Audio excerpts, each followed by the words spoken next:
Le 10 août, Juan Branco, avocat et écrivain bien connu pour ses prises de position audacieuses et ses écrits acérés visant les élites, déchaîne une tempête sur X. Dans un thread explosif, il accuse Emmanuel et Brigitte Macron de cacher des secrets inquiétants concernant leur passé. En prime, il ravive les rumeurs qui, depuis un certain temps, circulent. Brigitte Macron, selon lui, aurait un lien trouble avec son frère Jean-Michel Trogneux, voire aurait usurpé son identité. Une accusation qui, bien que sans preuve, fait écho à une théorie déjà présente dans les esprits de certains depuis longtemps. Malgré l'absence de preuves tangibles, ces accusations enflamment les réseaux sociaux, divisant profondément l'opinion publique. La France se trouve prise entre deux forces opposées.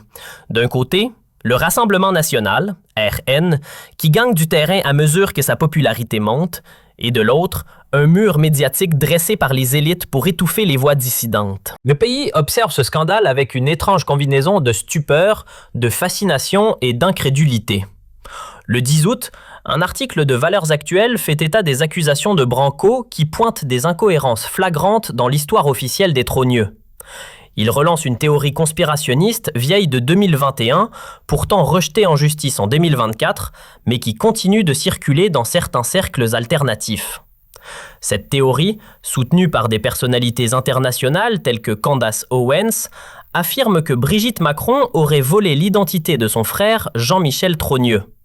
L'Élysée réagit en qualifiant ces accusations de diffamation pure et en dénonçant une campagne de désinformation montée par des extrémistes tout en menaçant d'engager des poursuites judiciaires.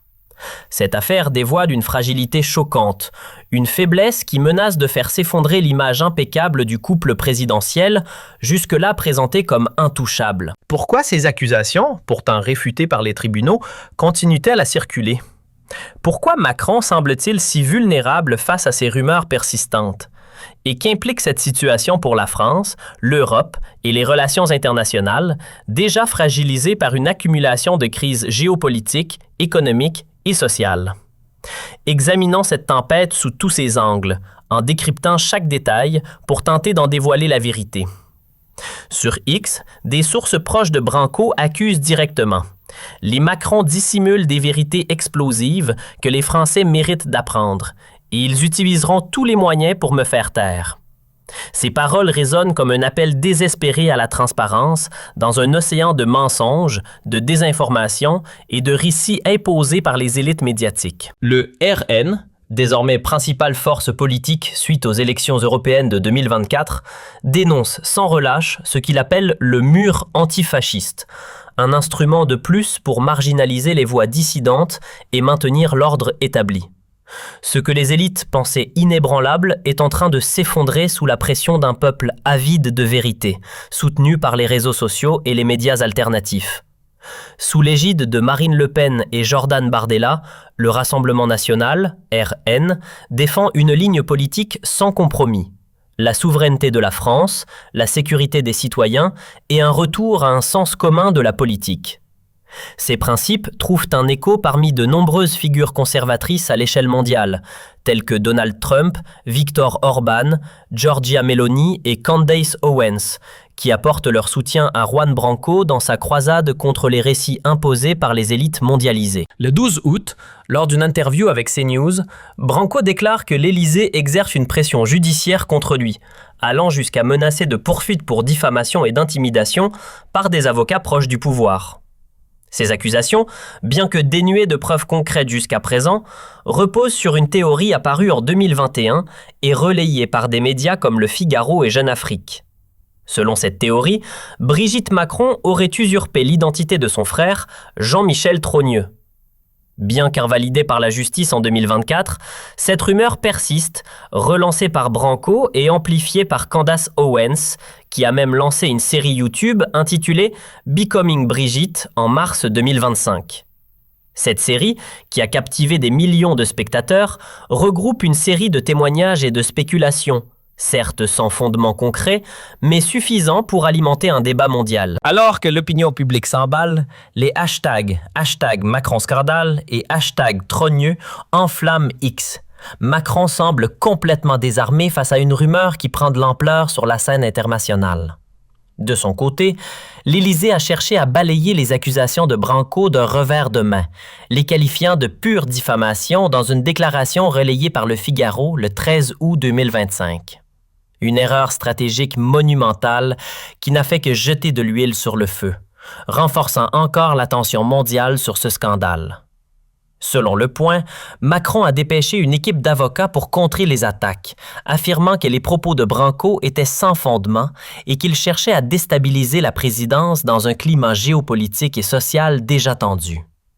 Cependant, cette réaction agressive a eu l'effet inverse, envenimant la situation et nourrissant les théories sur X ainsi que dans les médias alternatifs. Des publications comme celle d'Europatriote France, 13 août 2025, vont jusqu'à accuser l'Élysée de recourir à la censure pour protéger un secret embarrassant. En août, Candace Owens a publiquement exprimé son soutien à Branco, déclarant avec assurance « La vérité finira par éclater et les Macron ne pourront pas l'empêcher ». D'après Valeurs Actuelles, l'Élysée aurait investi des sommes colossales pour tenter d'étouffer ces rumeurs, en recrutant des cabinets de communication et des avocats spécialisés dans la gestion de crise. Cependant, chaque action de répression semble avoir l'effet inverse, ne faisant qu'alimenter les spéculations et renforçant l'image d'un président et d'une première dame complètement perdus. Cela fait des années que Macron joue un double jeu. En Europe, il se positionne comme le porte-étendard du libéralisme progressiste, tout en soutenant les valeurs de Bruxelles et du globalisme. Mais en France, il s'illustre plutôt comme un censeur autoritaire, écrasant les voix dissidentes et étouffant les débats qui le dérangent, qu'il s'agisse de questions migratoires, de relations internationales ou aujourd'hui de sa propre vie privée. Ce scandale, amplifié par les réseaux sociaux et des médias alternatifs tels que CNews et Valeurs Actuelles, met Macron dans une position de plus en plus fragile. Un président prêt à tout pour défendre son image, quitte à sacrifier la liberté d'expression et la confiance de son peuple. Mais qui est vraiment Emmanuel Macron, ce président si vulnérable face aux accusations de Juan Branco et Candace Owens?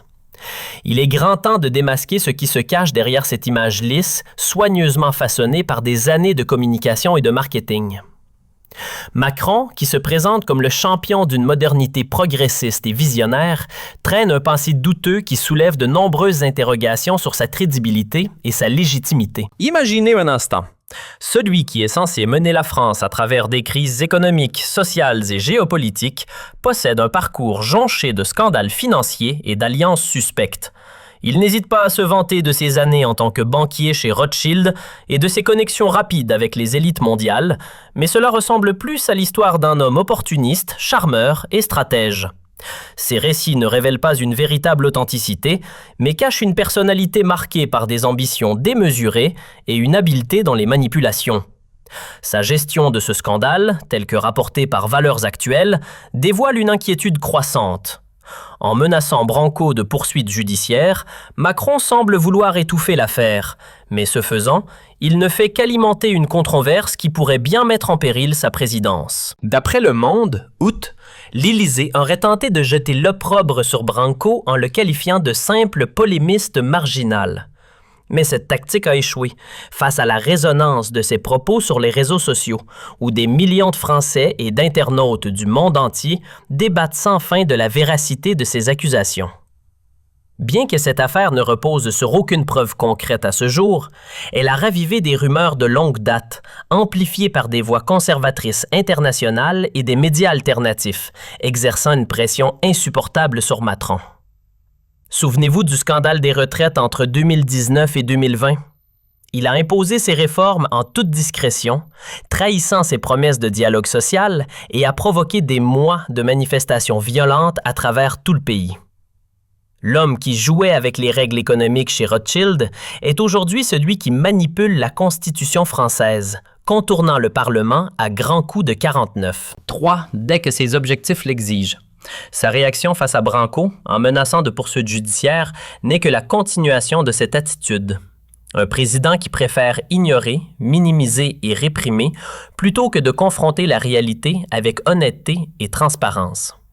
L'affaire, amplifiée par les réseaux sociaux et des médias alternatifs comme CNews et Valeurs Actuelles, révèle un président obsédé par la préservation de son image, prêt à sacrifier la vérité, la liberté d'expression et la confiance des Français pour protéger son statut.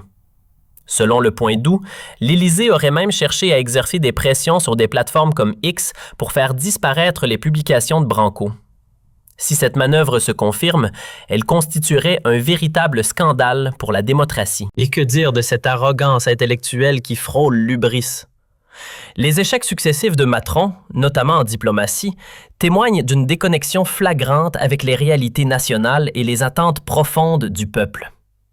Celui qui se présente comme un négociateur sur la scène internationale avec des puissances comme la Russie, la Chine, les États-Unis ou l'Algérie n'a jamais jugé utile de prêter attention aux préoccupations quotidiennes des Français. Chômage, insécurité et chute du pouvoir d'achat. D'après l'INSEE, l'inflation devrait atteindre 5,2 % en 2025. Tandis que le chômage se maintient à 7,5 %, aggravant encore la crise sociale. Son parcours professionnel, qui l'a vu passer de la banque à la politique par pur opportunisme, en négligeant les étapes traditionnelles de l'engagement public, témoigne d'un pragmatisme glacial, dénué de toute passion véritable pour le service de la nation. Ce manque flagrant de curiosité et d'empathie imprègne sa politique. Il semble croire qu'il peut résoudre des crises majeures, qu'il s'agisse de l'énergie, de l'inflation galopante, des tensions géopolitiques ou des relations avec des partenaires clés, avec des solutions simplistes dignes d'un banquier d'affaires, déconnectées de la réalité des citoyens. Le résultat? Des échecs en série, des promesses non tenues et une France plus fracturée que jamais. Au cœur de cette tragédie, il y a l'absence totale de fermeté de Macron, une faiblesse qui le rend à la fois imprévisible et vulnérable, tant face à des figures comme Juan Branco et Candace Owens qu'aux défis géopolitiques. Plutôt que de faire face aux situations difficiles, il a toujours préféré les compromis timides ou de simples reculs face à la pression, qu'elle soit populaire ou internationale. Ce comportement est une constante tout au long de sa carrière. Il a perdu des batailles au sein même de son propre mouvement, s'adaptant aux courants libéraux dominants, reniant ses convictions initiales pour suivre les modes globalistes. Emmanuel Macron ne représente pas un bastion d'indestructibilité en période de crise, mais plutôt une girouette politique qui change de direction en fonction des opportunités, des sondages et des alliances de circonstances. Sa réponse à Branco, menaçant de poursuites judiciaires, loin de refléter un leadership fort, a plutôt révélé un président qui se retrouve incapable de gérer une crise personnelle sans recourir à la répression. Une approche qui n'a fait que nourrir les spéculations et affaiblir davantage sa position. D'après les informations de la presse en août, Macron aurait tenté de faire face aux rumeurs par des déclarations publiques. Mais sa posture défensive et ses menaces légales n'ont fait qu'attiser un feu déjà bien allumé, aggravant une controverse qui met son mandat en péril. Regardons désormais la présidence de Macron sous un autre angle. Un chaos soigneusement organisé. Un désordre qui empire chaque jour, amplifié par ce scandale retentissant. La majorité parlementaire de Macron s'effrite lentement, comme du sable entre les doigts. Tandis que la gauche bloque les réformes cruciales, la France s'enlise dans des discussions stériles sur des sujets tels que les salaires, les retraites et la vulnérabilité des chaînes d'approvisionnement face à la mondialisation. Ce n'est pas de la gouvernance avec une vision claire, mais bien un système de pouvoir fragile qui ne tient que sur du papier, soutenu par des médias complaisants qui répètent les récits officiels. Les citoyens, eux, perdent de plus en plus confiance en l'État. Cet État semble de plus en plus distant, inefficace et déconnecté des préoccupations quotidiennes. Les frontières restent ouvertes comme des passoires. L'insécurité fait rage dans nos villes et les choix de politique étrangère de Macron ressemblent à un pur coup de dé. Un poker risqué avec des enjeux qui menacent la paix mondiale. En fournissant des armes à l'Ukraine sans restrictions claires, Macron ne mène pas une diplomatie équilibrée, mais une escalade imprudente qui nous rapproche dangereusement d'un conflit à l'échelle mondiale.